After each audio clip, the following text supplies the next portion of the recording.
No bones, no caves, no statues, no paintings, just silence. And yet, there is a species of ancient humans whose voice still whispers in our DNA.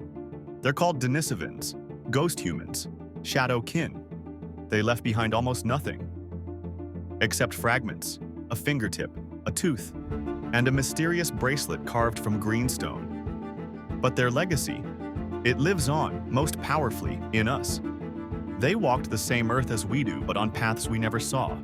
They hunted in icy forests, lit fires in pitch-black caves, crafted tools with hands just like ours. They adapted to Earth's highest peaks, thrived where oxygen thins. They carried ancient knowledge long before the rise of cities, long before history had names. That one bracelet, it was made 65,000 years ago, polished with intention, too advanced for its time. Made by someone who understood not just tools, but beauty. They weren't an empire, no armies, no monuments, but they gave something more lasting. Genes, adaptations, traces in our breath, in our blood. They interbred with your ancestors. From Papua New Guinea, to the Philippines, to parts of East Asia. In some of us, 5 to 6% of our DNA is theirs. Think about that. A vanished people, known not by their voices, but by the code silently carried in our cells. Imagine finding a single key from a lock long rusted shut, and using it to open a door into the deepest corridors of human history. This is where our story begins. Let's start in a cold, wind-bitten cave, hidden in the Altai Mountains of Siberia.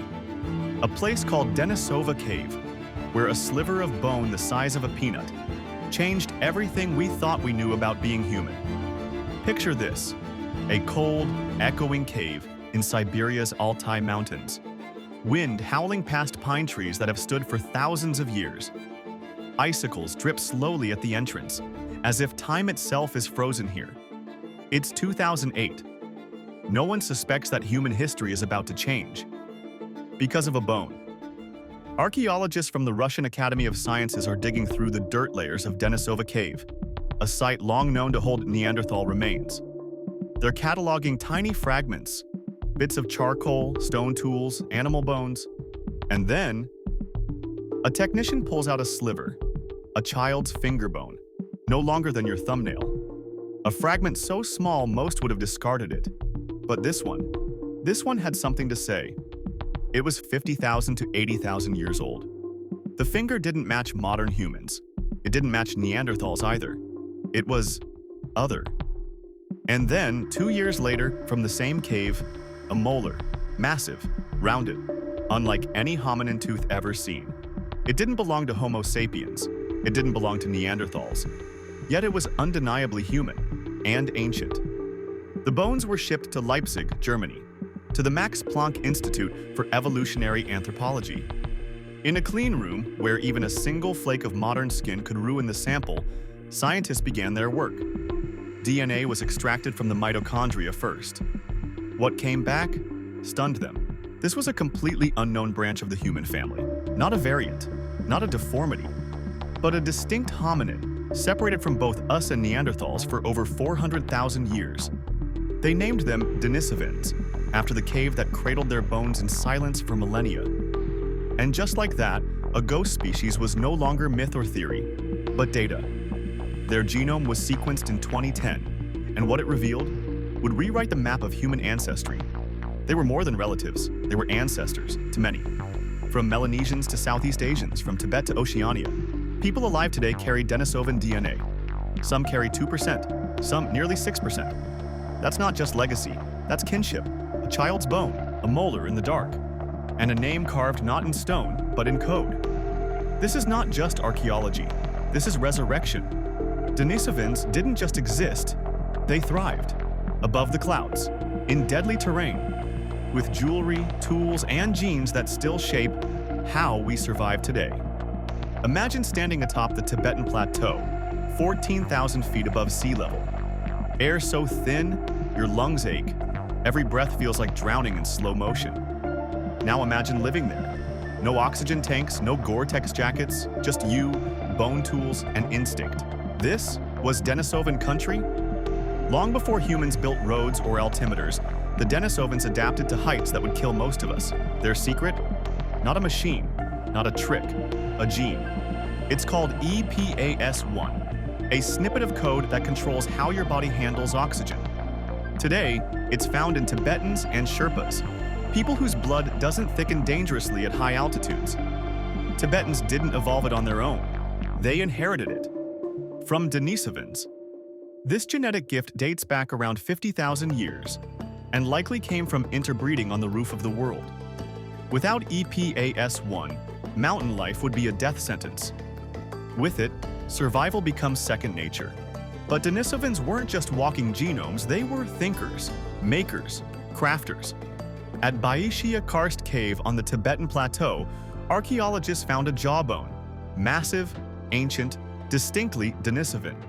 Nearby, animal bones with cut marks, blade tools, and what may be the oldest known evidence of high-altitude occupation by archaic humans. Picture the fires they lit, the needles they carved, the cold wind howling outside while they stitched together clothing from animal hide. This wasn't survival by chance. This was design. These weren't just prehistoric scraps, they were purpose-built tools, scissors, awls, drills, needles. The kind you only make when you have a plan. And Denisovans didn't just cling to one mountaintop. Their remains, or at least their DNA, have been found from Siberia to Laos. In a limestone cave called Tam Ngu Hau 2, in modern-day Laos, scientists uncovered a child's molar estimated to be 164,000 years old, the oldest Denisovan fossil found in Southeast Asia. From glacial Siberia to tropical jungle, they adapted like ghostly engineers of the Ice Age. In every region, they left behind different toolkits, different styles, different solutions. And yet, one question remains. Why did they vanish? Neanderthals disappeared. Homo erectus faded out. And the Denisovans? Gone too. But with even less to show. No burial sites, no sudden catastrophe, just silence. Perhaps it wasn't extinction. Perhaps it was absorption. A slow fading into the bloodstream of other species, including us. In your blood, if you're Tibetan, if you're Melanesian, if your roots trace to the Philippines or Papua New Guinea, you may carry between 4% and 6% of their DNA. And in that DNA is not just survival, but memory. They left no tombs, no myths, only fragments, code, and clues. But even now, thousands of years after their bodies vanished, their impact lives on. In breath, in bone, in the quiet strength passed from ghost to child. Their story didn't vanish with their last breath. It lingers, like fog that never clears. Not just in caves, not just in fossils, but in you. But perhaps the most haunting echo of all is a girl known simply as Denny. She was discovered in 2012. A fragment of a long bone, recovered from Denisova Cave, deep within its ancient layers. DNA tests revealed something impossible. She had a Neanderthal mother and a Denisovan father, a first-generation hybrid. Not just proof that species met, but that they mated, formed bonds, maybe even families. This wasn't a one-time accident, it was normal. It happened over and over again. It's like opening a time capsule from 90,000 years ago and finding a love letter written in blood. Denny's DNA showed that Neanderthals and Denisovans had intermingled for generations. Her genome wasn't messy, it was balanced, like a song with two melodies. And it wasn't just Neanderthals. Modern humans, too, our ancestors, met them. On mountain trails, in river valleys, under canopies of stars. They didn't conquer them, they merged with them. Today, we're learning that Denisovan genes affect more than just altitude. They've been linked to traits like immune system strength, skin thickness and pigmentation, fat metabolism, even possibly neurological traits we haven't fully understood yet. So what else did they give us? What secrets are still buried? Not in caves, but in our chromosomes? Maybe a Denisovan gene helped our ancestors survive viral plagues. Maybe it gave early humans the brain chemistry to adapt faster, to remember, to imagine, to plan. Or maybe some part of who you are, your voice, your endurance, your resistance to altitude sickness, is a gift passed down from someone whose name history forgot. And yet, They didn't build temples. They didn't leave sculptures. No Denisovan mythology has survived. Their story is written in the smallest letters possible, A, T, C, and G, a language of molecules of memory of ghosts. We still don't know what they looked like. No full skeleton has ever been found. No face reconstructed. They remain invisible, and yet incredibly present. So what does it mean to carry a ghost in your genes? What does it mean to be the result of ancient love stories? Of strange unions in distant landscapes? Of families who never imagined us but made us possible? Then, how do they vanish? Without a trace? No mass graves, no battlefield.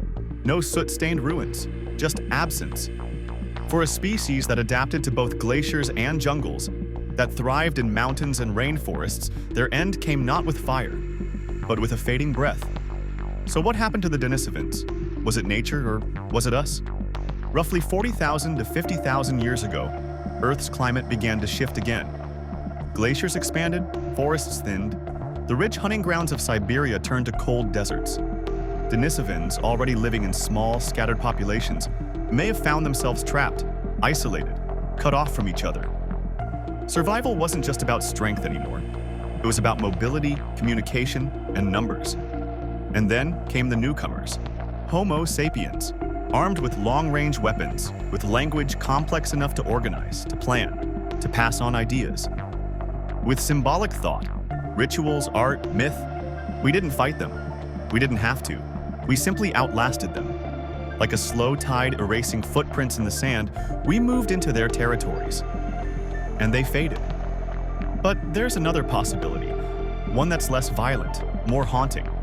They didn't vanish. They became us. They were absorbed, interbred, folded into the growing family of humankind. Their unique identity dissolved, but not destroyed. Not extinction, assimilation. A quiet merging.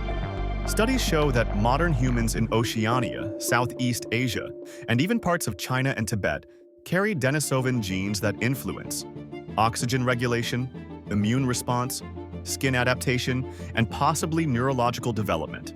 Their story didn't end, it evolved. They didn't leave behind empires, but they left behind breath and blood and memory.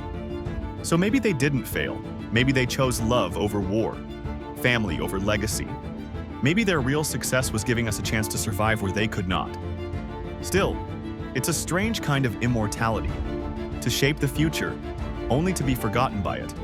So the next time you look in the mirror, remember, you're not just one species, you're the echo of many, of lost voices, of forgotten families, of ghost humans who shaped your breath and blood. If their story moved you, leave a comment. That what surprised you the most about the Denisovans? And if you're drawn to ancient mysteries, subscribe to Ancient Whispers. Because the past still speaks, you just have to know how to listen.